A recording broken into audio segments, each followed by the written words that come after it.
Voilà, un témoignage à présent. On est en direct par Skype avec Constantin Sigov. Bonjour, vous êtes philosophe, professeur à l'Académie Moïla de Kiev. Merci de prendre le temps de répondre aux questions de France Info. Ma première question est simple, comment allez-vous et où êtes-vous réfugié en ce moment même? Écoutez, nous attendons en ce moment même des bombardements massifs. Euh, je dois dire que d'une certaine manière, nous sommes tous pris en otage, mais tout particulièrement les gens dans les tout petites villes à 20 km des places des Maïdan de Kiev, qui sont déjà occupées par l'armée russe. Euh, L'armée russe interdit une aide humanitaire et interdit les couloirs humanitaires. Très peu de gens ont pu sortir des villes, par exemple Irpin, Vorzel, Makarov, et j'ai des collègues très proches, des amis, des étudiants qui sont pris en otage. D'ailleurs, il y a plusieurs communautés internationales des étudiants qui sont pris en otage. Et si les Occidentaux n'arrivent pas aujourd'hui à contrôler les couloirs russes, eh bien, il y a des centaines d'étudiants chinois, d'Inde, plus de 650 étudiants de l'Inde. Alors, est-ce qu'on peut appeler les Chinois pour contrôler les couloirs russes? Peut-être les Russes ne vont pas tirer tout de suite vers les Chinois. Euh, je dois dire que tous les pays maintenant en train aussi de voir d'une part les cortèges des atrocités commis par les soldats russes à l'égard des civils, des enfants, des femmes, et d'autre part, de suivre les gens, des personnes âgées qui sont en train d'aller vers l'ouest. Par exemple, pendant 3 jours, personnellement, j'ai suivi le départ d'un plus grand compositeur de Kiev, Valentin Silvestrov. Il a 85 ans, il est né à Kiev en 1937.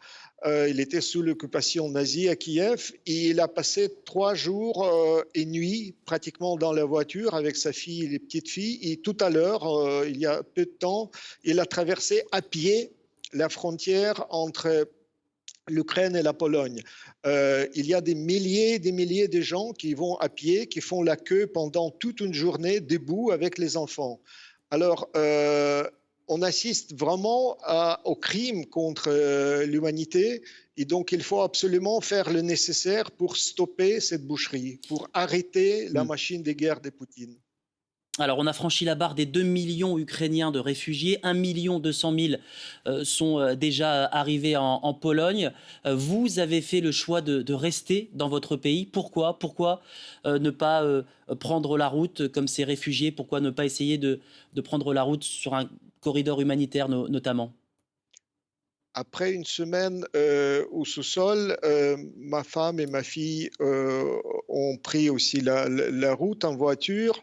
Nous, on a resté avec mon frère, ma mère et mon fils. Mon fils, avec les journalistes Radio France, aujourd'hui était dans une des villes avec un tout petit moment des couloirs humanitaires à Erpigne. Autrement, il travaille en plein centre de Kiev pour vous donner l'information exacte. Je crois que aujourd'hui, c'est la responsabilité des hommes être là et résister et aussi de donner une témoignage très clair que Kiev résiste et va résister à cette guerre totalement inhumaine. Et il faut, à mon avis, maintenant faire tout le nécessaire. Si l'Europe ne peut pas protéger le ciel d'Ukraine, eh bien, donnez-nous les moyens nécessaires pour que nous-mêmes pouvons défendre nos femmes et nos enfants. Qu'est-ce que vous craignez dans les heures, dans les jours qui viennent? Vous craignez un assaut massif de l'armée russe désormais? Au point où on est, il est clair que Poutine veut absolument prendre Kiev, donc on redoute l'assaut, on se prépare à l'assaut de Kiev. Et à mon avis, euh, le danger est imminent et en même temps, on a le sentiment très fort que Poutine a déjà perdu cette guerre. C'est-à-dire qu'il y a le chaos dans l'armée russe, elle est démoralisée. Et je crois, si on fait une pression plus solidaire, plus forte, on peut arrêter cette folie. C'est-à-dire, on est d'une part à quelques jours ou peut-être heures près, d'une part, de la boucherie, du massacre, ou d'autre part, des retournements et des appels à rentrer les soldats russes dans les casernes. Donc Alors il faut vous maintenant, évoquez, vous évoquez oui, le chaos, c'est votre mot, au sein de l'armée russe. Vous dites une armée russe démoralisée. Qu'est-ce qui vous fait dire ça? mais parce que on voit que par exemple les différents groupes ne sont pas coordonnés. Il y a plusieurs colonnes de soldats russes qui sont en fait vraiment envoyées pour servir des victimes au canon.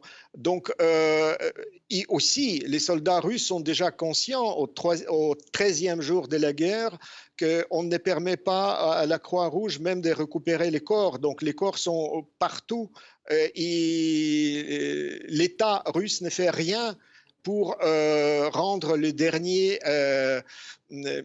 attention à leurs soldats. Donc voilà, il y a des fosses communes déjà ordonnées par le pouvoir russe. C'est-à-dire il n'y a aucun respect pour être humain, qu'il soit russe, ukrainien, européen, etc.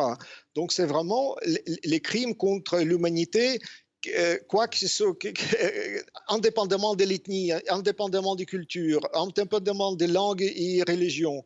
Donc, il est très clair et ça devient de plus en plus clair le niveau du cynisme et de cruauté de cette guerre. Vous évoquiez tout à l'heure la résistance des Ukrainiens, ce sentiment d'unité très puissant en ce moment qu'on peut retrouver à travers les témoignages qui nous parviennent en France. Comment vous expliquez cette capacité de résistance des Ukrainiens et cette unité dans le pays? Vous savez, malgré la pénurie, il n'y a pas du tout de pillage. Kiev est vraiment observe absolument la civilité, comme c'était pendant la révolution de la dignité du Maïdan. Il y a des gestes de solidarité, d'une aide, par exemple, pour les personnes âgées, pour les malades, pour les femmes qui sont en train d'accoucher. Il y a des centaines de bébés qui sont accouchés au métro, par exemple, à Kiev, au sous-sol. Et je crois que c'est l'humanité des gens les plus vulnérables qui saute aux yeux, qui est frappante et qui doit remporter, qui doit plutôt être sur vos écrans que les atrocités de l'armée russe.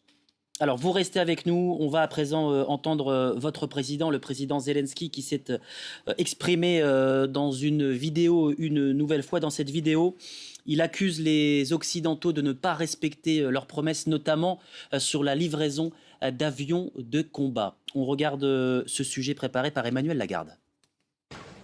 Dans une rue enneigée de Kiev ce matin, quelques mots du président ukrainien, à hauteur d'homme comme à son habitude. Voici le printemps. Il est triste, comme la guerre, mais tout va bien, nous les vaincrons tous. Mais un peu plus tôt, c'est avec un tout autre ton que Zelensky interpellait les Occidentaux. Cela fait 13 jours qu'on entend les promesses, 13 jours qu'on nous dit qu'on nous livrera des avions. La responsabilité pèse aussi sur ceux en Occident qui n'ont pas été capables de prendre une décision. Les paroles fortes d'un homme qui construit chaque jour un peu plus sa stature présidentielle. Hier soir, il se filmait pour la première fois depuis son bureau officiel du cœur de la capitale. Je reste ici, je reste à Kiev, dans la rue Bankova. Je ne me cache pas. Et je n'ai peur de personne. Je resterai autant qu'il le faudra pour gagner notre guerre patriotique. Un message adressé depuis l'emblématique Maison des Chimères, la résidence du président. Depuis le début de la guerre, ces messages de Volodymyr Zelensky au cœur de Kiev sont devenus un rituel, avec deux objectifs, mobiliser les Ukrainiens et répondre à la désinformation russe qui parle chaque jour d'un président défait ou en fuite. Je reviens vers vous, Constantin Sigov, en direct par Skype d'Ukraine et de Kiev. On vient de le voir.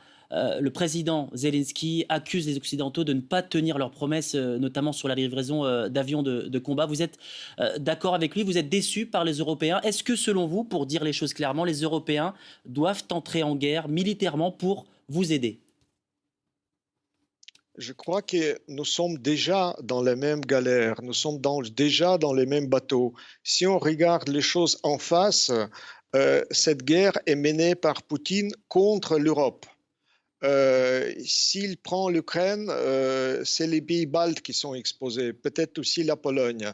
Mais de toute façon, au niveau des discours, d'ailleurs depuis plusieurs années, c'est la haine à l'égard du monde libre occidental qui est véhiculée par toutes les chaînes de télévision.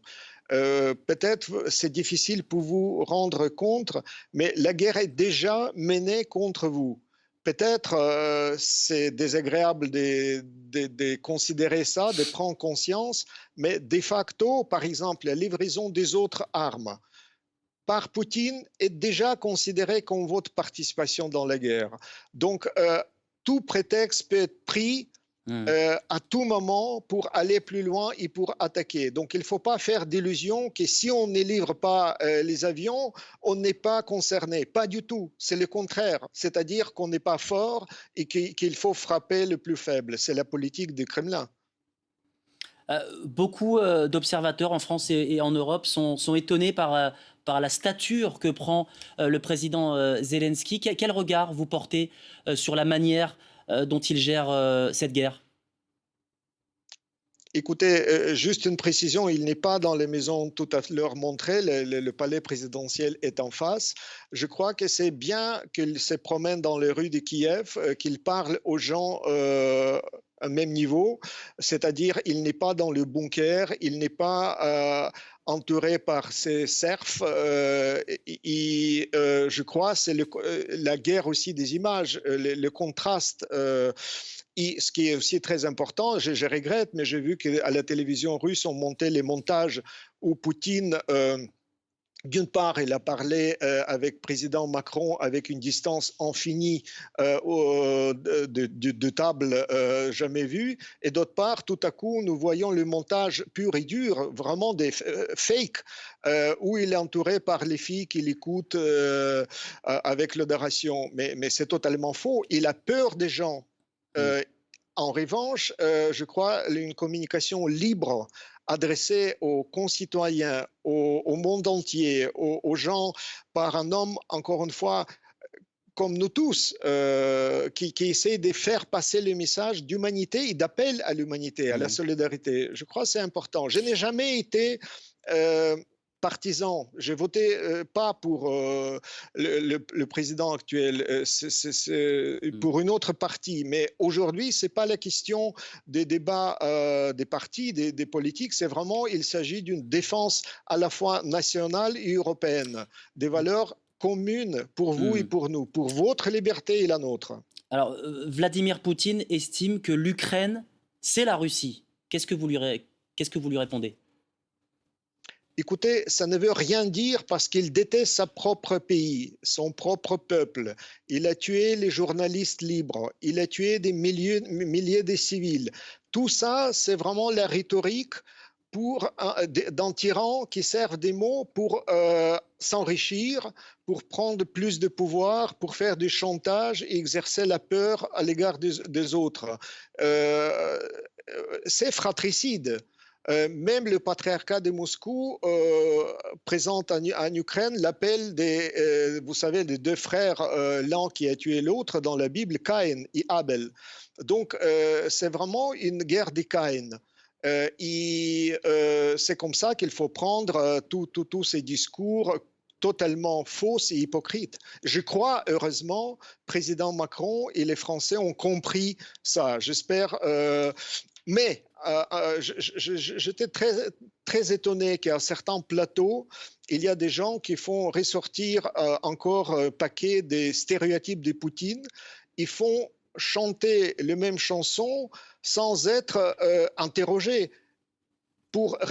Et je pose la question aux gens qui s'expriment publiquement dans les médias français, vous êtes pour ou contre la guerre? Tout simplement, pour ou contre? Si vous êtes contre, on ne peut pas répéter les chansons à propos de l'Ukraine occidentale, orientale, etc. L'Ukraine, aujourd'hui, est totalement unie. Odessa russophone, Kharkiv russophone, Dniepr, c'est-à-dire les plus grandes villes, plus de millions d'habitants, sont totalement contre cette agression.